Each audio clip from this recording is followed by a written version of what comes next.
My name is Laura Booth, and I am a captain in the United States Army. To the world, I'm a decorated officer, but in my own family, I'm just a disappointment.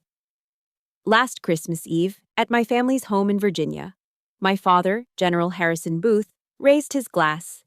In front of my brother, my sister, and everyone, he looked at me and declared, his voice as sharp as a blade, "Maverick brings in wealth, Savannah brings in prestige, and Laura? She just brings home her uniform to be laundered and a salary paid for by the taxpayers. You are not an asset to this family. You are an over-glorified public servant." That was the moment the soldier in me finally took over. Before I tell you exactly how I used my meaningless career to expose my family's financial truths, right at that dinner table, let me know where you're listening from. And if you've ever had your entire life's work dismissed by the one person whose approval you craved most, hit that like button. This story is for us. Growing up, I learned that in the Booth family, you were either a trophy or a tool. That night, I decided I would become a weapon. The scene was a perfect lie, a Christmas card image of upper-class Southern comfort in Richmond, Virginia. The grand fireplace in the living room crackled with seasoned oak, spitting embers against the brass screen. A towering Fraser fir stood in the corner, heavy with years of heirloom ornaments and twinkling white lights, its pine scent mingling with the rich aroma of my mother's cooking. The dining table was a masterpiece of tradition. A 20-pound turkey roasted to a perfect golden brown, mashed potatoes so creamy they were almost liquid, and a deep, crimson cranberry sauce that shimmered in the candlelight. I sat there in a cream-colored wool dress, a costume I wore once a year to play the part of the daughter who fit in.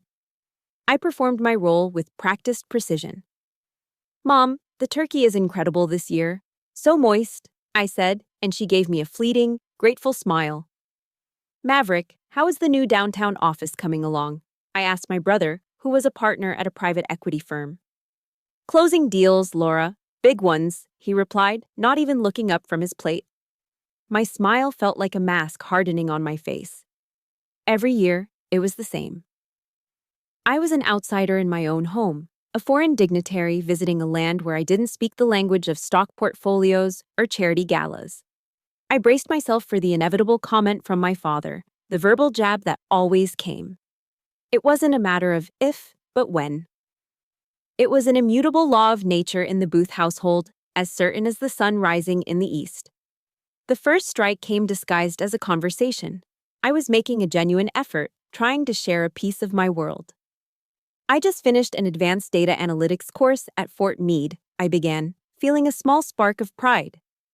"It's incredible how we can predict hostile movements based on—" My father cut me off, not with anger, but with a dismissive wave of his hand. He turned his entire body toward Maverick. "Son, tell me about the market. I hear tech stocks are volatile. What's your play?" He clapped Maverick on the shoulder. "Those are the numbers that matter, Maverick, the real battles." It felt like an invisible hand had slapped me across the face. The air grew thick and heavy. Across the table, Maverick's wife, Jessica, shot me a quick glance. It was an expression of perfectly crafted pity, the kind a woman gives when she's secretly thrilled not to be you. She then turned and placed her hand over Maverick's, squeezing it with a look of immense pride, a silent gesture that screamed the difference between a winner and a loser. My mother, Eleanor, ever the frantic peacekeeper, jumped in. "The weather is supposed to be lovely tomorrow, isn't it? Perhaps a white Christmas after all." Her attempt was so weak, so transparent, it only amplified the crushing silence that followed. The main event, however, was always my father's traditional Christmas toast. He stood, glass of bourbon in hand, the patriarch surveying his kingdom. He praised Maverick for his killer instinct on Wall Street. He praised my sister, Savannah, a lawyer, for a high-profile case she'd won, enhancing the family's reputation for excellence. He even praised my youngest sister, Piper, for her grades at UVA. It was Piper, in her innocence, who set the stage for my execution. "What about Laura, Dad?" she asked, her voice bright and clear. The entire table fell silent. My father turned his gaze to me. His eyes, the same blue as my own, were as cold and unforgiving as a winter sky. He held my gaze for a moment, letting the silence stretch, letting everyone feel the weight of my exclusion. Then, he delivered the verdict. "Laura," he said, his voice devoid of any warmth, "Maverick brings in wealth. Savannah brings in prestige. And Laura? She just brings home her uniform to be laundered and a salary paid for by the taxpayers." He paused, letting the words sink in, twisting the knife. "You are not an asset to this family. You are an over-glorified public servant." The words hung in the air, thick and poisonous. No one moved. No one spoke. I saw a slow, satisfied smirk creep across Maverick's face. I heard Savannah let out a long, weary sigh, as if my very existence was an inconvenience.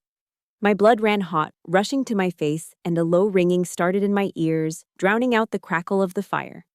The bite of turkey and mashed potatoes in my mouth suddenly tasted like ash, bitter and foul. But I did not cry. I did not scream. Years of military discipline took over, locking my emotions behind a wall of ice. The soldier in me stood at attention while the daughter in me shattered. Slowly, deliberately, I placed my knife and fork down on the porcelain plate. The sound, a sharp click-clack, cut through the suffocating silence. It was a small sound, but in that room, it was as loud as a gunshot. It was a declaration. I rose from my chair, my movements measured and calm. I pushed my chair neatly back under the table. "Excuse me," I said. My voice was perfectly even, without a tremor, a chilling monotone that made my mother flinch. I turned and walked away, my back straight, my head held high. I did not look at my mother's stunned face or my father's gathering rage. I just walked. The heavy dining room door swung shut behind me, and only then, standing alone in the cold foyer, did I allow myself to breathe. The frigid air of the Virginia night flooded my lungs as I pulled the front door open. But it was nothing compared to the ice that had just formed around my heart. As I drove away from the house, the sterile blue light of the dashboard did little to warm the freezing air inside my car. My father's words, "Over-glorified public servant," echoed in the silence, each syllable a fresh cut. A public servant. Was that all I was to them? A line item on a federal budget? The truth is, I was much more than that. I was their secret benefactor, their emergency fund. I was the silent, invisible bank of the Booth family. The memory that surfaced first was the most painful. 2 years ago, my phone had buzzed in my barracks in the Middle East. It was Maverick. His voice, usually so confident and slick, was ragged with panic. "Laura, I'm going to lose everything," he sobbed into the phone, the sound tinny and desperate from halfway across the world. He had made a high-risk bet on a biotech startup, and it had imploded, taking a massive chunk of his clients' money with it. My reputation, my job, everything. Dad will kill me. He wasn't the brilliant investor then. He was just my big brother, terrified and broken. I had just received a significant combat bonus for a successful intelligence operation.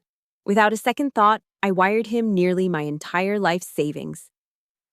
It was over $80,000. I told myself it was what a sister does. You show up, you save them.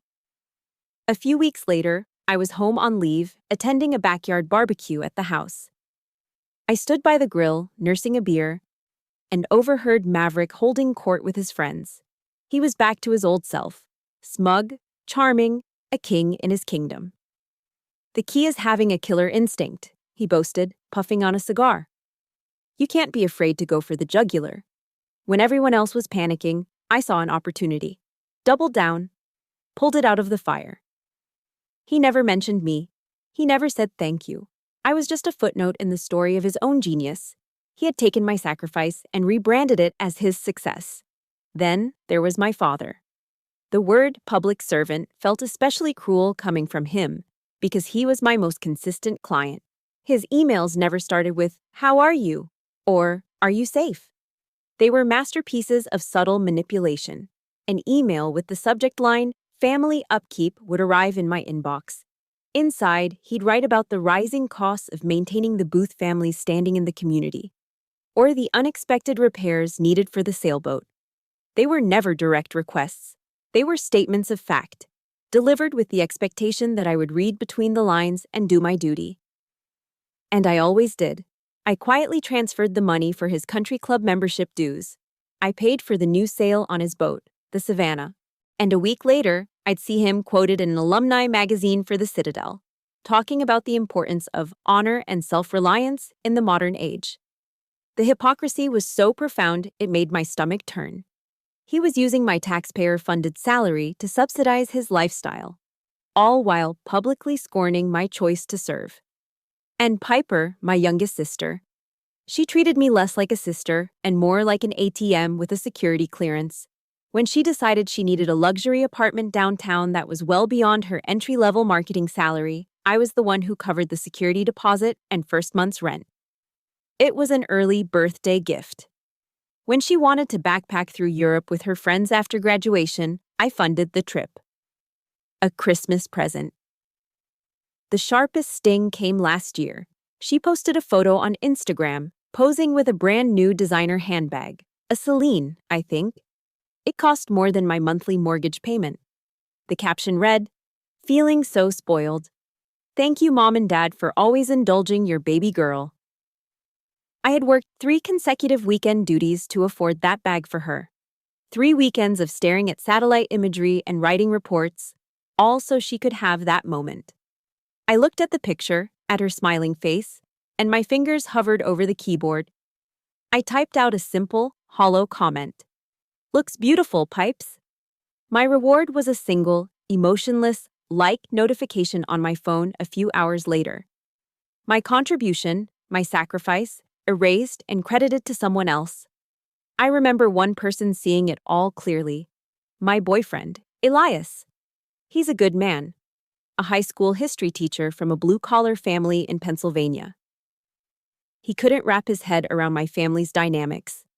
We were at my parents' house for the 4th of July once, and he watched me write a check to my father for new tires for the Lexus. Later that night, he took my hand. "Laura, they don't respect you," he said, his voice gentle but firm. "You don't owe them this. You're enabling them." He was right, of course, but back then, I was still clinging to a foolish, childish hope. The hope that if I just gave enough, if I was just useful enough, if I sacrificed enough in silence, one day they would turn around and finally see me. Not the public servant, not the ATM, but me. Laura? Their daughter. Their sister. Just a few months ago, one of my own soldiers, a young private from the mountains of Appalachia, came to me for financial advice.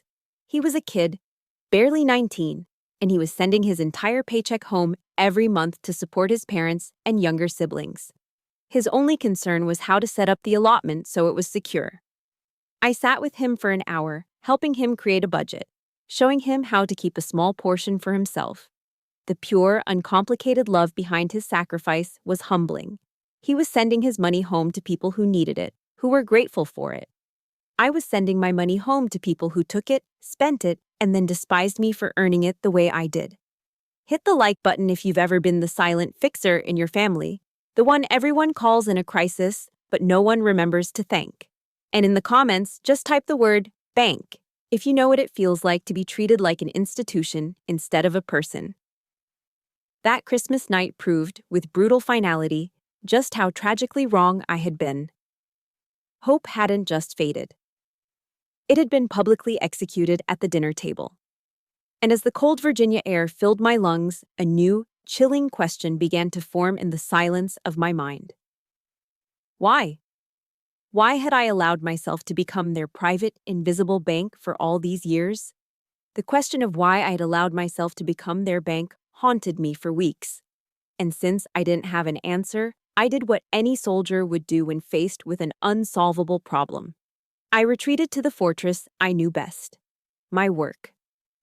After that Christmas, I didn't just go back to my job at Fort Meade, I disappeared into it. It became my sanctuary and my escape. My life became a series of long, grueling nights bathed in the cold blue glow of computer monitors. My world shrank to the size of a secure intelligence facility, a place where the chaotic emotions of family life couldn't touch me. Here, there was only data, patterns, and the relentless pursuit of logic. I would spend 12, sometimes 16 hours at a stretch, my eyes burning as I analyzed enemy communication intercepts from halfway around the world, searching for the whispers, the anomalies, the digital breadcrumbs that could mean the difference between life and death for a platoon on the ground. Dinner was whatever the vending machine offered: stale chips, a chalky protein bar. Sleep was a luxury I often couldn't afford, and I'd frequently wake up with the imprint of my keyboard on my cheek, my neck stiff from dozing off in my chair. But in that exhaustion, I found a strange kind of peace. Data didn't lie. It didn't have ulterior motives. It couldn't gaslight you or make you feel small. In the clean, orderly world of intelligence analysis, there was a truth and a clarity I never found at my family's dinner table. In that world, I wasn't the over-glorified public servant. I was Captain Booth. My name carried weight. Junior analysts would stop by my desk, their faces etched with uncertainty, holding a piece of raw intelligence they couldn't decipher. "Captain, can you take a look at this?" they'd ask. "We're not seeing the pattern." And I would. My commanding officers, men and women who had seen combat and bore the scars of command, trusted me. They gave me the most sensitive, the most critical tasks because they knew I would deliver. I remember one afternoon, standing in a sterile, windowless briefing room, the air humming with the sound of servers. The room was filled with senior officers, colonels, and majors, their faces grim. I was the lowest-ranking officer there. I stood before a massive screen, a laser pointer in my hand, and for 30 minutes, I laid out my analysis of a complex insurgent network. My voice was steady, my arguments were clear, my conclusions were irrefutable. I pointed to connections they had missed, to vulnerabilities they hadn't seen. In that room, my value wasn't measured by my brother's bank account or my sister's social standing. It was measured by the sharpness of my mind and the quality of my work. Here, I was an asset. The pinnacle of this new life came 6 months after that disastrous Christmas. My unit had successfully dismantled a major threat thanks in large part to the intelligence I had provided. For my contribution, I was awarded the Meritorious Service Medal. I stood at attention on the parade ground, the sun hot on my face, my dress uniform perfectly pressed.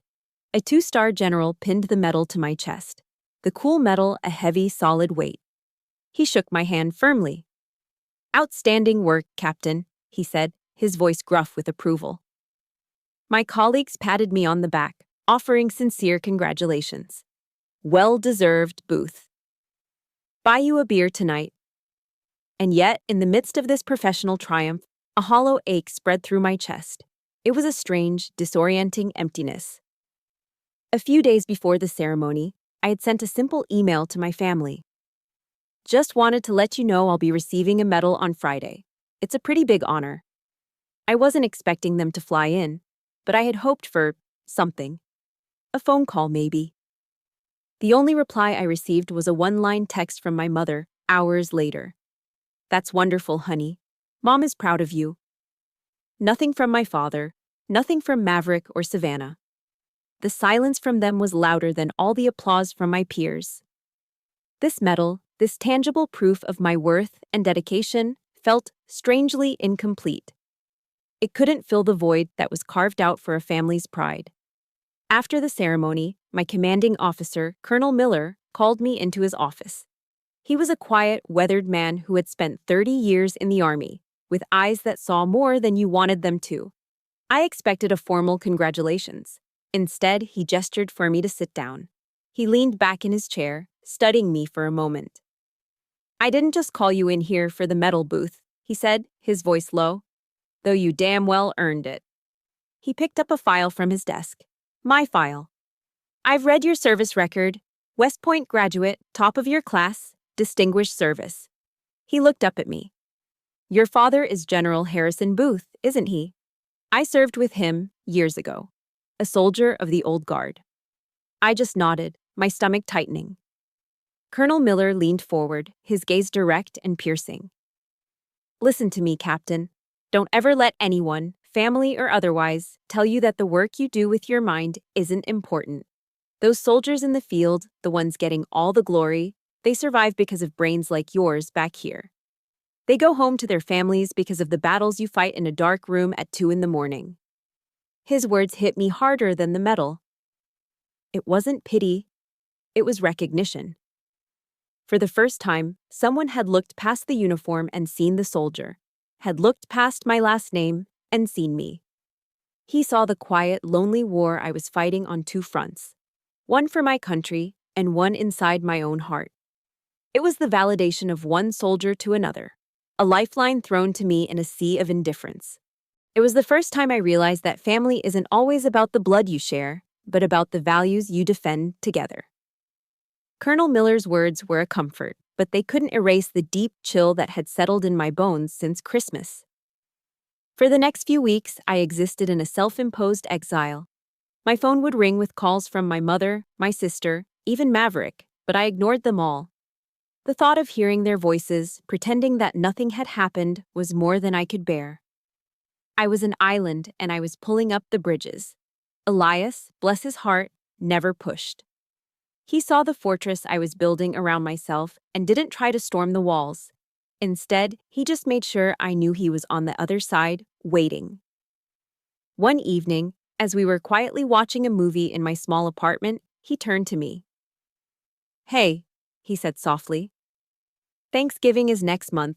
A few of us are putting together a little Friendsgiving at my place. It's a potluck, super low-key." He paused, his eyes kind. "No pressure at all, but if you want to come, there's always a seat for you." The invitation was so simple, so free of expectation. It wasn't a demand or a guilt trip. It was just an open door. For the first time in what felt like a lifetime, a small, fragile sliver of hope pushed its way through the ice. "I'd like that," I heard myself say. And the words felt like the first breath after being underwater for too long. Elias's apartment wasn't the grand, stately home I grew up in. It was a cozy, slightly cluttered two-bedroom in a neighborhood where you could actually hear your neighbor's music. The dining table was a clever combination of his actual table, a coffee table, and a sturdy folding table he'd borrowed. There was no fine china, no polished silver. We ate off paper plates. But the atmosphere, it was everything my family's holidays were not. It was warm, it was real. The small apartment was packed with people and buzzed with laughter. Everyone had brought a dish, creating a chaotic but delicious buffet of green bean casserole, sweet potato pie, and multiple versions of stuffing. We teased Elias mercilessly about his turkey, which was, admittedly, a little dry. More importantly, people listened to each other. They asked questions and waited for the answers. As the evening wore on, we went around the makeshift table, sharing what we were thankful for. When it was my turn, I hesitated. My mind was a minefield of bitterness and hurt. What could I possibly say? Then I looked around the room, at the faces of soldiers, veterans, and their partners, people who understood a world my family never could. "I'm thankful," I said, my voice a little thick, "for my brothers and sisters in arms." A murmur of understanding went through the room. Heads nodded. No one judged me. No one compared my contribution to anyone else's. In that moment, I wasn't General Booth's disappointing daughter. I was one of them. I belonged. Later, I stepped out onto the small balcony for a breath of crisp autumn air. A moment later, Sergeant Eva Rostova, a fiercely loyal NCO from my unit, joined me. She was a tough, no-nonsense woman with a wicked sense of humor and a heart of gold. She handed me a bottle of Sam Adams. "You're looking better, Captain," she said, her voice direct as always. "Less like you're about to analyze the whole world into submission." I managed a small smile, and for reasons I still don't fully understand, I told her everything. About Christmas Eve. About my father's words, Maverick's betrayal, the whole ugly mess. She listened without interrupting, her expression unreadable. When I finished, she didn't offer a single word of empty comfort. She took a long sip of her beer. "Your family," she said bluntly, "sounds like a bunch of parasites in designer clothes." She looked me straight in the eye. "You know that, right, ma'am? The only question is when you're going to decide to cut them off." Her harshness was a splash of cold water, and it was exactly what I needed to hear. It wasn't pity, it was a diagnosis. She was giving me permission to be angry, validating the rage I had been suppressing for so long. Just before I left, Colonel Miller and his wife, who had also been invited, pulled me aside. His wife, a graceful woman named Catherine, with warm, intelligent eyes, took both of my hands in hers. She was the kind of woman my mother always tried to emulate, effortlessly elegant, universally respected in the tight-knit military community. "Laura," she said, her voice gentle but strong, "my husband has told me so much about your work, about the lives you save with your intelligence and your dedication." She squeezed my hands. "I just wanted to thank you. Thank you for your service. What you do is so incredibly important." And that's when the dam broke. Tears I didn't even know were there started streaming down my face. To hear those words, "What you do is important," from her, a woman whose approval my own mother craved, was overwhelming. It was everything I'd ever wanted to hear from my own family, a simple acknowledgement of my worth, and it was being given to me by a near stranger in the hallway of a crowded apartment. It was the kindest, most painful gift I had ever received. I drove home that night with a sense of peace I hadn't felt in years. The warmth of that imperfect, wonderful evening stayed with me. For the first time, I understood that family wasn't about the house you grew up in or the name you carried. It was about the people who gave you a seat at their table, paper plates and all, and made you feel seen. I walked into my apartment, my heart feeling lighter, fuller. I kicked off my shoes and was about to make a cup of tea when my phone, silent for weeks, buzzed on the counter. I glanced at the screen. The name displayed was Mom. And just like that, the cold came rushing back in. The warmth of that Friendsgiving evening lingered for a few days, a fragile shield against the cold reality of my family. But I knew it wouldn't last. A truce built on silence is never a truce at all. It's just a ceasefire, a holding pattern before the next inevitable conflict. It came, as I knew it would, in the form of a phone call from my mother. I almost let it go to voicemail, but some lingering sense of duty made me answer. "Laura, darling, I'm so glad I caught you," she chirped. Her voice was unnaturally sweet, like honey laced with something I couldn't quite identify. It was the voice she used when she wanted something. An immediate red flag went up. She didn't mention Christmas. She didn't ask why I hadn't been answering her calls. She dove straight into a carefully rehearsed script. It was all about Maverick. He was on the verge of a massive business opportunity, she explained, but there was a minor hiccup with a potential partner. "The family just needs a little bit of your special help, honey," she said, her voice dropping to a conspiratorial whisper. My blood ran cold. I knew this playbook. "What kind of help, Mom?" I asked, my own voice flat, devoid of warmth. "Oh, it's just a small thing, dear," she said evasively.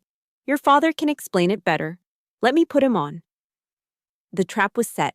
I heard the rustle of the phone being passed, and then my father's voice filled my ear, not with a greeting, but with the familiar tone of command. It was the voice of a general addressing a subordinate, not a father speaking to his daughter. "Laura," he began, dispensing with pleasantries, "Maverick needs you to run a background check on a business associate. The man seems untrustworthy. You have access to systems. Use them. I want to know everything about him, financials, connections, any dirt you can find. I want it done quickly and quietly." I stood frozen in my kitchen, the phone pressed hard against my ear. The world seemed to slow down. He wasn't asking. He was ordering. He was ordering me to commit a federal crime, a felony that would not only end my career in disgrace, but could land me in Fort Leavenworth, the military prison. Everything I had worked for, every oath I had sworn, he was telling me to throw it all away for one of Maverick's business deals. "Dad, I can't do that," I said, my voice barely a whisper. I tried to keep it steady. That's illegal." The explosion on the other end of the line was instantaneous. "Don't you talk to me about illegal," he roared, his voice cracking with fury. "I'm talking about family. The honor of the booth name is on the line. This man could ruin your brother." He wasn't just yelling, he was deploying his ultimate weapon, manipulation, cloaked in the language of duty. "You took an oath to protect this country, Laura. Are you telling me you can't use those skills to protect your own family? Or has that desk job of yours made you soft?" He was twisting my oath, the most sacred vow I had ever made, into a weapon to be used against me.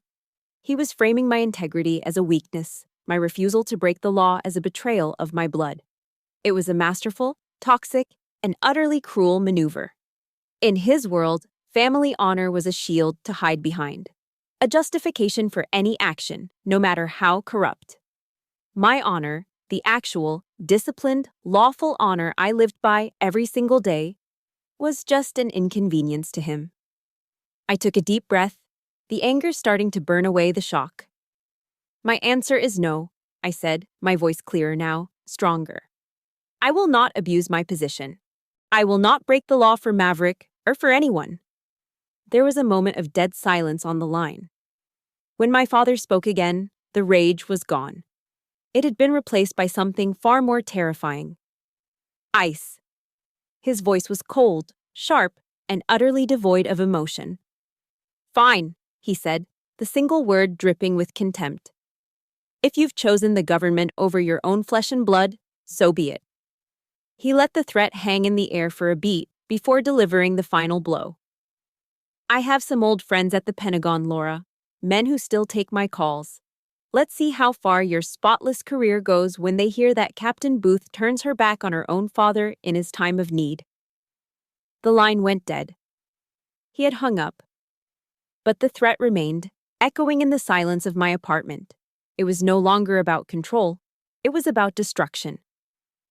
He was willing to burn my entire life to the ground simply because I would not obey. I stood there for a long time, staring at the wall, the phone still in my hand. My fingers were trembling, my knuckles white. But it wasn't from fear. The love, the hope, the desperate need for his approval that had driven me for 32 years had been incinerated in that single, chilling threat. All that was left in its place was a pure, unadulterated rage. A rage so clean and so absolute it felt like clarity. After my father hung up, I didn't move. The pure, white-hot rage that had flared up inside me cooled into something heavy and paralyzing. I sank onto my sofa, the phone slipping from my hand and clattering onto the floor. The sun had set, and my apartment was cast in shadow, the darkness outside mirroring the numbness I felt within. He had threatened to destroy me, my own father. For years, I had endured the dismissals, the insults, the financial burdens. But this was different. This was a declaration of war. I sat there in the dark, scrolling aimlessly through my phone, my thumb swiping past meaningless headlines and curated photos of happy lives. Then, I stopped. A clip of a speaker I vaguely recognized popped up on my feed. It was Brené Brown. I almost scrolled past, but something made me press play. She was talking about boundaries, about courage. And then she said the words that would change everything for me. Clear is kind, she said, looking directly into the camera. Unclear is unkind. Clear is kind. The phrase hit me like a physical blow. All my life, I had been unclear. My silence, my quiet compliance, my hope that they would someday understand without me having to say a word. I had called it keeping the peace. I had called it being the bigger person. But it wasn't kind. It was deeply unkind to myself. It was permission. It was allowing them to define my worth, to use me, to threaten me, all while I swallowed my truth. A switch flipped inside my head. The paralysis broke. I stood up and walked over to the wall, my hand finding the light switch. I flicked it on, flooding the room with light, banishing the shadows. The numbness was gone, replaced by a cold, hard resolve. I wasn't just in the arena now. I was going to fight. I didn't wait for them to call me back to apologize or pretend nothing happened. This time, I was initiating contact. I opened my laptop and composed a new email. The recipient list was short. My father, my mother, Maverick, Savannah, and Piper. The subject line was blunt, urgent family meeting. The body of the email was even more direct. We need to talk. Tomorrow night, 8 p.m. Eastern, via video call. Attendance is mandatory for everyone. I hit send. There was no love, no sincerely, just my name. Captain Laura Booth. The tone, so different from my usual conciliatory emails, must have shocked them. Within an hour, I had 5 separate replies, all confirming. They probably thought I had caved, that I was ready to crawl back and beg for forgiveness. They had no idea they were walking into an ambush. The next night, at precisely 8 p.m., I logged on. One by one, their faces populated the screen in little boxes. My father, leaning back in his leather office chair, the picture of patriarchal authority. My mother, looking nervous, wringing her hands just out of frame. Maverick, smirking, already looking bored. Savannah and Piper, merely curious spectators to the latest family drama. I let the silence hang for a moment, observing them. They were waiting for me to speak, for me to crumble. I did not. With the calm precision of an intelligence officer delivering a battlefield assessment, I began. My eyes found my father's box on the screen. "I recorded our phone call yesterday, General," I said. The use of his title made him sit up straighter. "Your request was not only a solicitation to commit a felony, it was a profound insult to the uniform that both of us have worn." His face began to darken with rage, but I didn't give him time to speak. I moved my gaze to the next box. "Maverick," I said, my voice level. "You are not a Wall Street genius. You are a gambler who I bailed out to the tune of $80,000. The killer instinct you brag about was funded by my combat pay." Maverick's smirk vanished, replaced by a look of stunned disbelief. I shifted my focus. "Mom," I said, and for the first time my voice wavered slightly, but I pushed through. "Your silence was never peacekeeping. It was complicity. Every time you changed the subject or pretended not to hear, you co-signed their behavior." I laid it all out. The country club dues, the sailboat repairs, the designer handbag for Piper, paid for with my overtime. Every secret transaction, every quiet sacrifice, every dismissive comment. I turned their hidden history into a public record. The silence that followed was absolute. They were all frozen, caught in the glare of a truth they had never been forced to confront. My father finally found his voice, his face purple with rage. "You ungrateful!" "I'm not finished," I cut him off, my voice now as cold and sharp as steel. "As of this moment, the Bank of Laura Booth is permanently closed. All financial support, in any form, has ended. Effective immediately." I let that sink in. Then I delivered my final, non-negotiable term. "And if I hear so much as a whisper of a threat against my career," I said, locking eyes with my father's image on the screen, "I will ensure that the full audio recording of our conversation is delivered to your friends at the Pentagon, along with itemized bank statements of every dollar I have ever sent this family for the last 10 years. Am I being clear?" I didn't wait for an answer. I didn't need one. Their shocked, horrified faces were answer enough. "Have a good evening," I said, my voice utterly devoid of emotion. Before I tell you what happened next, hit that like button if you believe that speaking your truth, no matter how hard, is the ultimate act of power. And if you've ever had a mic drop moment of your own where you finally stood up for yourself, just type "my turn" in the comments below. Let's celebrate that strength together. Then I moved my cursor to the red button on the screen and ended the call, leaving them alone with nothing but a black screen and the wreckage of their own making. For the first time in my life, I was the one who hung up first. Ending that call felt like pulling the pin on a grenade. The initial rush of adrenaline gave way to the cold, hard reality of what I had just done. I hadn't just stood up for myself, I had declared war on my own family. And my father was a general who knew how to fight. Words were not enough. A threat was only as good as the action you were prepared to take to back it up. I needed a weapon, and more importantly, I needed a strategy. My mind went to the late Supreme Court Justice Ruth Bader Ginsburg. I remembered one of her famous quotes: "Fight for the things that you care about, but do it in a way that will lead others to join you." I wasn't just fighting for myself anymore, I was fighting for a principle. To do that, I needed an ally who understood the rules of this particular battlefield. The next morning, I was on a train to Washington, D.C. My search for legal counsel was targeted and specific. I needed someone who specialized in complex family disputes, but also understood the unique culture and laws of the military. My research led me to one name, Evelyn Reed.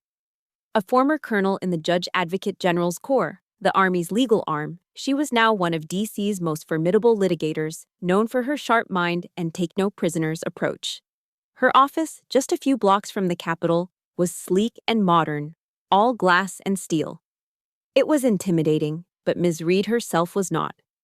She was a woman in her late 50s with sharp, intelligent eyes and an air of calm authority that I immediately recognized and respected. She didn't offer fake sympathies or platitudes. She just gestured to a chair and said, "Captain Booth, please, begin." And for the first time, I told the entire story to a complete stranger. But I didn't tell it like a victim. I presented it like an intelligence briefing. I had spent the entire night before compiling my evidence. On her large conference table, I laid out my laptop and began.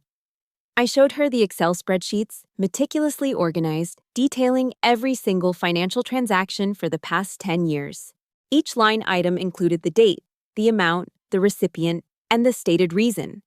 Maverick's investment emergency, my father's club dues, Piper's birthday gift. I showed her the archive of my father's emails, highlighting the carefully worded phrases that were his veiled requests for money. I showed her the screenshots of Piper's social media posts, flaunting gifts I'd paid for. And finally, I took a deep breath and pressed play on the audio file from the night before. I watched Evelyn Reed's face as my father's voice, first demanding, then manipulative, then threatening, filled the quiet, elegant office. She listened to the entire recording without a flicker of emotion on her face. Her expression was a perfect poker face, impossible to read. When the recording ended and the silence returned, I felt a knot of anxiety tighten in my stomach. What if she didn't believe me? What if she thought I was just another entitled daughter with a family squabble? Evelyn leaned back in her chair, steepling her fingers. She looked at the mountain of evidence I had presented, then she looked at me. "Captain Booth," she said, her voice calm and measured. "This is not a family drama. This is a documented systemic pattern of financial abuse, coercion, and extortion." She leaned forward, her eyes locking with mine. "And we are going to handle it." The relief that washed over me was so intense it almost brought me to my knees. It was validation. It was confirmation from a seasoned, objective professional that I was not crazy, I was not ungrateful, and I was not wrong. I had found my ally. A few days later, an even more unexpected alliance emerged. My phone rang, and the caller ID read, "Savannah." I almost declined the call, bracing myself for a barrage of anger and accusations. But curiosity got the better of me. Her voice, when I answered, was not angry. It was hesitant, uncertain, and laced with something I had never heard from her before. Shame. "Laura," she started, then paused. I was on that call. I heard the recording you played." Another pause. "I had no idea it was that bad. I knew Dad was tough on you, and that Maverick was, well, Maverick, but I didn't know about the money, not all of it, and I didn't know Dad threatened you." I said nothing, just listened. "Look," she said, her voice gaining a bit of strength, "I can't help with the money. You know my situation. But if you need a witness, if you need someone to confirm the way you've been treated, the things that were said over the years, I'll do it." It was the first time in my entire life my sister had ever taken my side. An alliance was forming from within the enemy's own ranks. At our next meeting, Evelyn Reed laid out the battle plan. It was brilliant in its simplicity and aggression. "We will not be filing a lawsuit immediately," she explained, pacing slowly in front of her office window. "That's a defensive move. It's what they would expect. It would drag on for years and get messy." She stopped and turned to me. "Instead, we are going to launch a preemptive strike. We will draft a formal mediation and settlement demand. In it, we will list every single transaction from your files. I've reviewed them, and many of the transfers to your brother, without any formal agreement, can legally be defined as undocumented personal loans, not gifts. We will demand a structured repayment plan. Furthermore, the document will include a formal cease and desist order against any and all contact that could be perceived as threatening or coercive, citing the recording as evidence. She gave me a thin, confident smile. This strategy achieves two things. First, it puts them on the back foot. They will be forced to react to our terms, not the other way around. Second, it shifts the entire power dynamic. We are no longer asking for respect. We are demanding accountability. Listening to her, I felt the last vestiges of the victim fall away. This wasn't just about getting my money back, or even about getting an apology. This was about reclaiming my power. I was no longer on defense. I was on the attack. The day of the mediation felt less like a family meeting and more like a pre-combat briefing. Evelyn Reed's conference room was a modern, sterile battlefield of glass and chrome overlooking the gray, imposing architecture of Washington, D.C. The air was cold and smelled faintly of expensive leather. This was not a place for emotions. It was a place for verdicts. I sat beside Evelyn, dressed in a sharp, dark navy pantsuit that felt more like armor than clothing. Across the polished mahogany table sat the opposition. My father, General Harrison Booth, was flanked by his lawyer, an old friend of his from the golf club named Arthur Vance. The general sat ramrod straight, his arms crossed tightly over his chest, his jaw set in a mask of indignation. My brother, Maverick, sat next to him, trying to project an air of nonchalant boredom. But the constant nervous glances he shot at his own lawyer betrayed him. And my mother. She just stared down at her hands, folded tightly in her lap, a portrait of quiet misery. The air was thick with a hostility so palpable you could almost taste it. This wasn't a reunion. It was a ceasefire negotiation, and they had come to demand my unconditional surrender. Arthur Vance, a man with a booming voice and the self-assured demeanor of someone who has never been told no, kicked things off. He launched into a condescending monologue about the sanctity of family, the natural friction between generations, and how this was all just a sad misunderstanding brought on by a daughter who has always been a little too sensitive. Evelyn let him talk. She sat perfectly still, her hands resting calmly on a thick binder in front of her, letting him exhaust his supply of patronizing cliches. I watched him, and I felt nothing but a cold, distant pity. He had no idea what was coming. When Arthur finally wound down, Evelyn didn't respond to his sermon. She simply pushed the thick binder toward the center of the table with a soft, definitive thud. "Mr. Vance," she said, her voice cutting through the stale air like a surgeon's scalpel. "We are not here today to discuss feelings. We are here to discuss the numbers inside this binder." She paused, her eyes sweeping over my father and Maverick before landing back on their lawyer. "And we are here to discuss Title 18, Section 875 of the U.S. Federal Code, which pertains to the act of interstate extortion." The room went completely, utterly silent. The color drained from Arthur Vance's face. Maverick, who had been slouched in his chair, suddenly sat bolt upright. My father's eyes narrowed into slits of fury. The attack had begun. With the dispassionate precision of a surgeon, Evelyn began to dissect my family's finances. She didn't raise her voice. She didn't need to. The facts were her weapon. "On May 14, 2021, she began, Captain Booth transferred $83,000 to Mr. Booth, here, for what was described in text messages as a business emergency. We have classified this as an undocumented personal loan." She went on, item by item. On August 2nd, a transfer of $5,000 to General Booth for country club dues. On December 20th, a transfer of $12,000 for sailboat maintenance. With each entry, she presented printed copies of bank statements, emails, and text messages. The evidence was overwhelming, undeniable.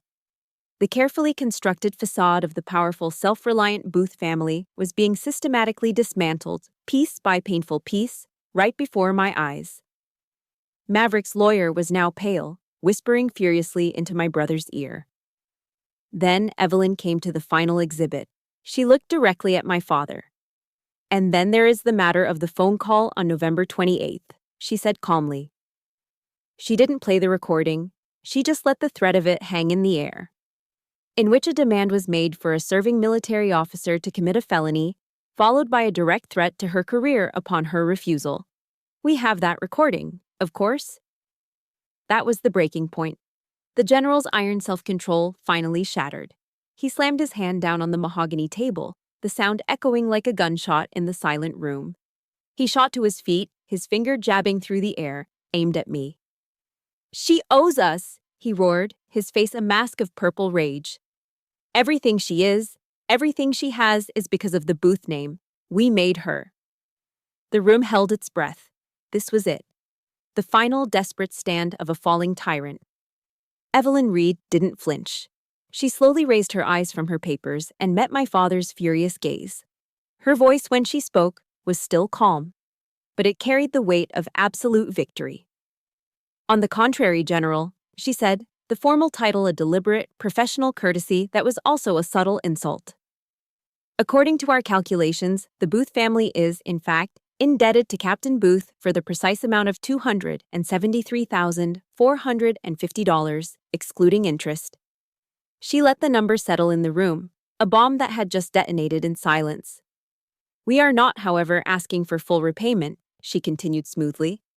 "We are demanding two things. 1. A formal written apology from every member of your family present. And 2. A legally binding agreement to cease and desist from any future threats or coercive contact."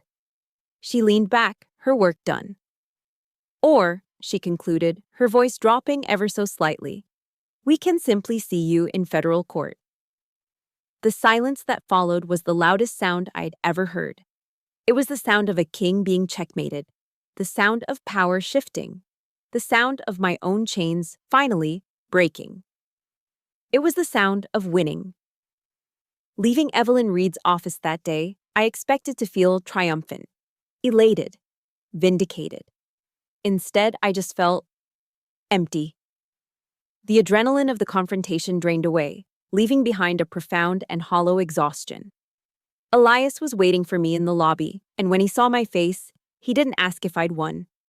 He just opened his arms and held me, a silent, steady anchor in the storm that had just passed. Victory, I discovered, has a bitter aftertaste. I had won the battle. I had reclaimed my dignity and my power. But in doing so, I had formalized the death of my family. It wasn't a family I would miss, not the one that had sat in that conference room, but I found myself mourning the one I'd always wished for, the illusion I'd carried for so long. The price of my freedom was accepting that it was gone forever. That night, sleep was a stranger. I sat by my window for hours, watching the distant city lights, contemplating the fallout. The written apologies arrived by courier 2 days later, as stipulated. They were stiff, formal documents, clearly drafted by lawyers, devoid of any genuine remorse. My father's was a single, typed sentence on his personal letterhead. Maverick's was barely coherent. They were the spoils of war, but they felt like ash in my hands. A few weeks later, my mother asked to meet me for coffee. I agreed, driven by a curiosity I couldn't explain. We met at a quiet cafe, a neutral territory. She looked older, the polished veneer she always wore now cracked with fine lines of stress. The circles under her eyes were darker. She didn't make excuses. She didn't try to justify anyone's behavior. She just looked at me, her eyes filled with a sorrow that seemed genuine. "I'm sorry, Laura," she said, her voice quiet. "I failed you. As a mother, I failed." She told me that the house had become a mausoleum of silence. My father hadn't spoken more than a few words to anyone in weeks, retreating into his study like a wounded animal. Maverick's wife, Jessica, had taken their children and moved in with her parents, and the word divorce was now being spoken out loud. The empire my father had prized above all else, the image of the perfect, powerful Booth family, was crumbling. Our conversation didn't magically heal 30 years of wounds, but it was honest. For the first time, she wasn't the general's wife. She was just a woman admitting her own weakness. "I was never brave enough to be the mother you deserved," she said, tears welling in her eyes. "But you've shown me what real strength looks like." It wasn't a reconciliation, but it was a beginning. A small doorway to a new, more honest relationship. Maverick sought me out a week after that. He found me at a park near my apartment where I sometimes go to run. He didn't look like a Wall Street titan anymore. He looked tired, defeated, and deeply bitter. "Are you happy now?" he spat, the words heavy with resentment. "You've destroyed everything." I looked at my brother, the man I had once saved, and I felt no anger, only a profound sense of pity. "No, Maverick," I replied, my voice calm. "I didn't destroy it, I just turned on the lights. It was already broken." He stood there, waiting for me to demand the money, to gloat, to say something that would let him feel justified in his anger. I didn't. I had already won what mattered. The money had never been the point. All I had ever wanted was for them to see me. He couldn't bring himself to say he was sorry, but his silence, his inability to meet my gaze, was its own kind of confession. In the weeks that followed, the anger I had carried for so long began to feel like a heavy weight. It had served its purpose. It had fueled my fight. But now, the war was over. And carrying it further was only poisoning me.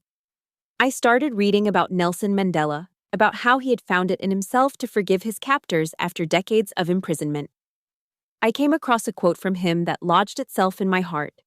"Resentment is like drinking poison and then hoping it will kill your enemies."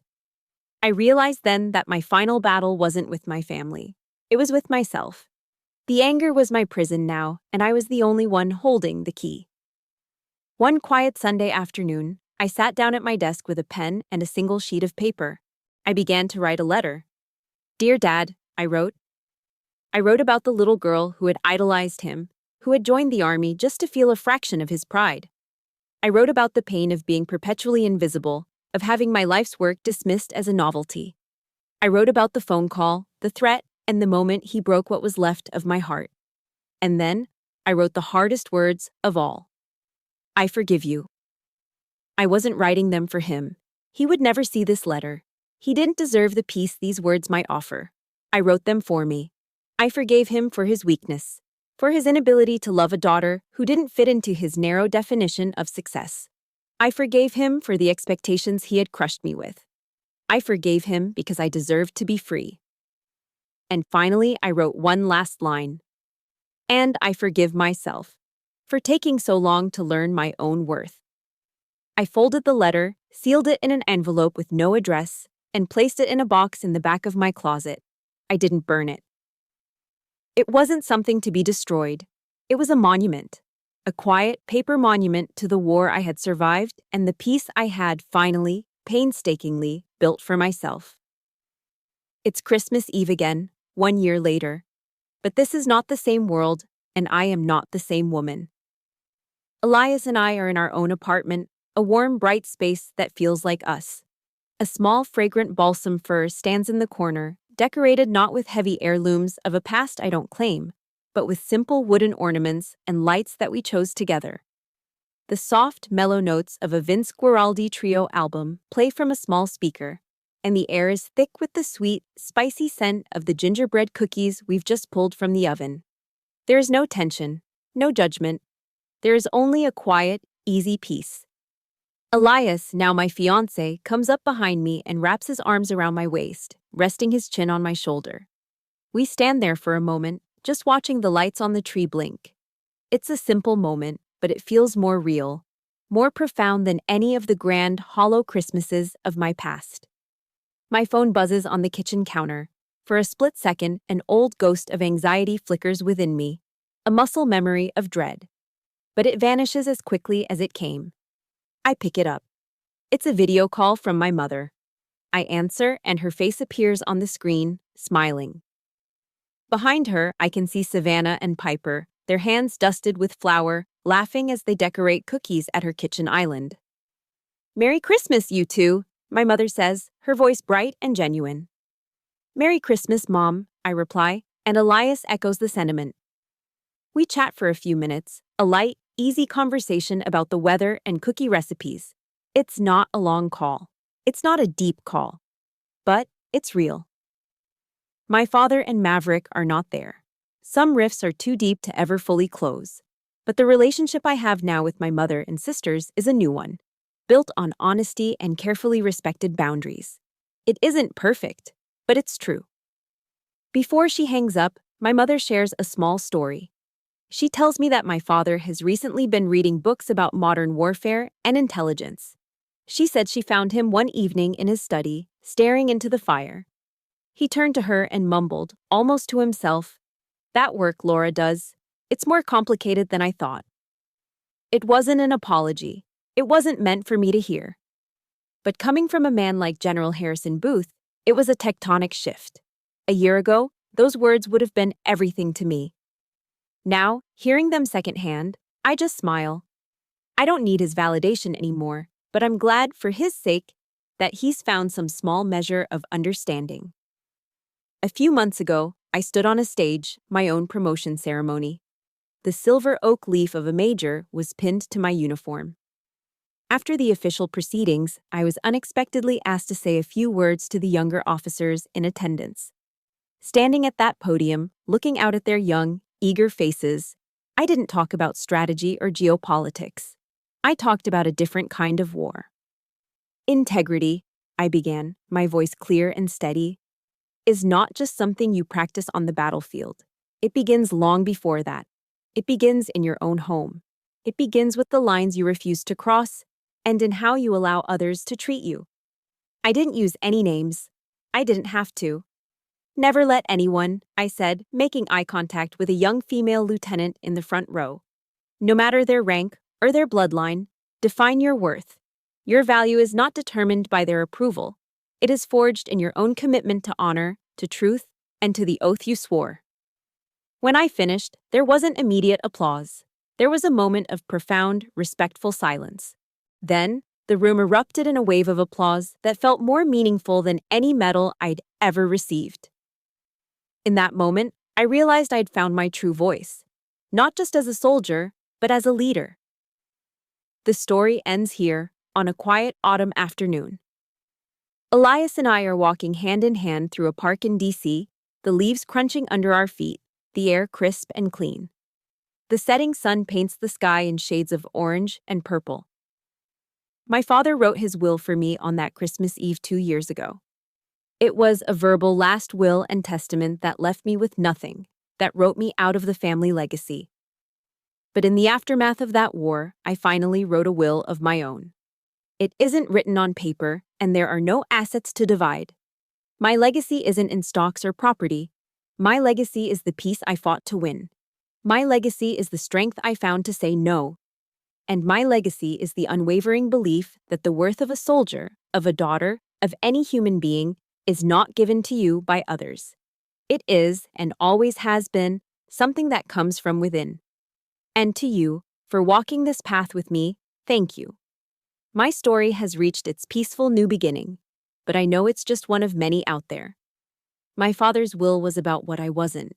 The one I wrote for myself is about who I am. I hope my journey inspires you to honor your own. If stories of resilience, integrity, and the courage to draw your own boundaries are what you seek, be sure to follow or subscribe to the Chosen Revenge channel. There are more stories like this one waiting for us to explore together. Until then, go write your own.